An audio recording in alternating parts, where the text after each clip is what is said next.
હા હા બોલ ને. હા હા હા ઓકે. ના પછી વાત કરીએ શાંતિથી. હે ઓકે બાય. હા એ શું નમૂનો છે. એ હેતુ ટેન્શન હા શું થયું?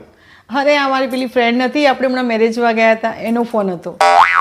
અરે મને કે રોજ સવારે હું ઊંઘતી હોય ને 10 વાગે એટલે વારાફરતી એના સાસુ સસરા નણંદ બધા આવીને એને ટાઈમ પૂછે કે વહુ કેટલા વાગ્યા લે કોઈને ઘડિયાળ જોતા જ નથી આવડતું.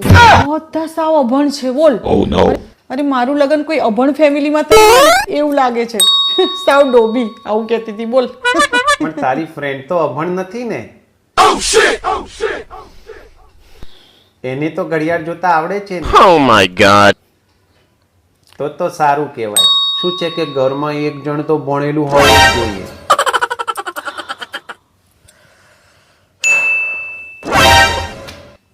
ડોબા એ 10 વાગ્યા સુધી સૂતી રહેતી હતી, ઉઠતી જ નથી ને, એટલે એને બધા ઉઠાડવા માટે ટોન્ટ મારીને ઉઠાડતા હતા કે કેટલા વાગ્યા 10 વાગ્યા હવે તો ઉઠ. ડોબો છે આ તો.